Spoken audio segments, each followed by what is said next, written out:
नमस्कार आमी अपू संसारे सकलके स्वागत जानाई। आशा करी सकले भालो आछेन। आजके बाड़ीते बानाबो काठी गजा। आमरा मेलाय गेले जिलिपि फुचका जाई खाई ना केन आसार पथे किन्तु काठी गजा किने निये आसते हबे।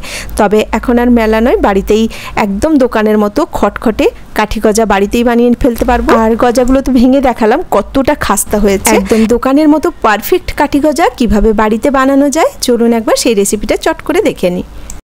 आमी एकटा बाटिर मध्य प्रथमे निये निচ্ছি 1 কাপ ময়দা। বাড়িতে চা খাওয়ার জন্য যে ছোট কাপগুলো থাকে ওই কাপেই 1 কাপ ময়দা নিয়েছি। এখন ওর মধ্যে দিয়ে দিলাম সামান্য একটু লবণ আর দিচ্ছি সাদা তেল। ছোট চামচে 2 চামচ সাদা তেল দিয়েছি। ময়দার সাথে এখন তেলটা খুব ভালো করে একটু মেখে নিতে হবে। তেলটা মাখানো হয়ে গেছে। এখন উষ্ণ গরম জল দিয়ে ময়দাটা ভালো করে মেখে নেব। এটা খুব বেশি গরম নেই, হালকা গরম জল দিয়ে আমি ময়দাটা মাখছি। प्रथमे सबटा जल दिए नी, अल्प अल्प करे जल दिए माखबो जतटा प्रयोजन। और मयदार डोटा किन्तु एकटू शक्त करे माखते हबे, एटा खूब एकटा नरम करे माखा जाबे ना। और एकटूखानी जल लागছে তাই আরেকটু জল দিয়ে আমি ময়দাটা পুরো মেখে নিয়েছি। দেখুন কতটা শক্ত ডো হয়েছে। ডোটা কিন্তু এইভাবে একটু শক্ত করে মাখতে হবে। এখন এটা ঢাকনা দিয়ে আমি আধ ঘন্টা রেখে দেব। আধ ঘন্টা বাদে আমি ঢাকনা খুললাম। যেহেতু ডোটা একটু শক্ত করে মেখেছিলাম তাই আগের থেকে একটু নরম হয়েছে। এবার এই ডোটাকে আমি ভালো করে মোটা করে একটা লেচি করে নিচ্ছি। সামান্য একটু কর্নফ্লোর দিয়ে আমি লেচিটা রুটির মতো করে বেলে নেব, তবে লম্বাটে করে বেলবো।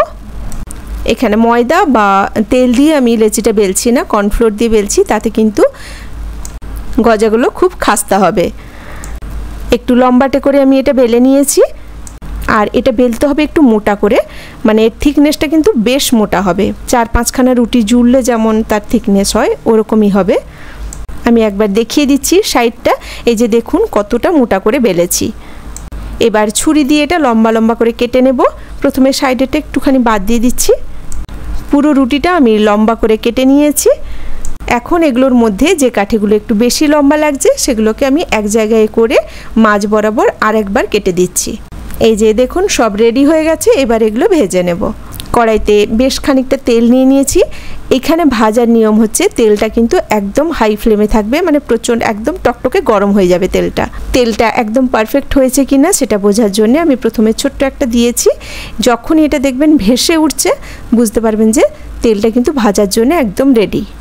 এবার আমি কাঠিগুলো সব ফেলে দেবো এর মধ্যে। উল্টে পাল্টে অনবরত নাড়তে হবে। কাঠিগুলোর কালার যখন এইরকম ব্রাউন কালার হয়ে যাবে তখন এগুলো তুলে নিতে হবে। সবগুলো কাঠি আমি একই রকমভাবে ভেজে নিয়েছি। এবার চিনির রসটা রেডি করতে হবে। এখানেও চিনির মাপটা কিন্তু ঠিকঠাক রাখতে হবে। যেমন হাফ বাটি যদি চিনি দিই তাহলে হাফ বাটি জল দিতে হবে। আমি রসটাকে একটু ফুটিয়ে নিচ্ছি। এই চিনির রসটা কিন্তু একদম গাঢ় হবে। চিনির রসটা যখন ফুটতে ফুটতে দেখবেন গাঢ় হয়ে এসছে তখন দেখবেন ওপরে একদম সাবানের ফেনার মতো এরকম বুজবুজ মতো হয়ে যাবে আর একটু সাদাটে হয়ে যাবে কালারটা। আমি ঘনত্বটা ঠিক হয়েছে কিনা এটা চেক করার জন্য একটা বাটিতে একটু জল নিয়ে নিয়েছি। তার মধ্যে 1 ফোঁটা রস ফেলে দিলাম। এবার হাত দিয়ে যখন রসটা উপরে তুললাম দেখুন একদম কাঁচের মতো হয়ে গেছে। বুঝতে হবে যে রসটা একদম রেডি হয়ে গেছে। এবার চিনির রসটা কিন্তু গরম থাকবে, সেই অবস্থাতেই কাঠিগুলো এর মধ্যে ফেলে দিয়ে অনবরত নাড়তে হবে, কারণ এই রসটা চট করে কিন্তু চিনির দানা পেকে যাবে। কাঠিগুলো সব ফেলে দিয়েছি। এবার কন্টিনিউ নাড়ছি আমি। নাড়তে নাড়তেই দেখুন চিনিটা সব সাদা হয়ে যাচ্ছে। কাঠি গজা একদম রেডি হয়ে গেছে। এটা কোনো এয়ারটাইট কন্টেনারে ঢুকিয়ে কিন্তু 1 মাস পর্যন্ত রাখতে পারেন। একদম খটখটে খাস্তা কাঠি গজা বাড়িতে খুব সহজে এইভাবে তৈরি করে ফেলতে পারেন। কেমন লাগলো আজকের রেসিপি ছোট্ট একটা কমেন্ট করে জানাবেন। আর যদি ভালো লেগে থাকে তাহলে একটা লাইক দিয়ে দেবেন। সকলে ভালো থাকবেন, সুস্থ থাকবেন। কথা হবে আবার পরে ভিডিওতে নতুন কোনো রেসিপি নিয়ে। আজ এখানেই রাখি। নমস্কার।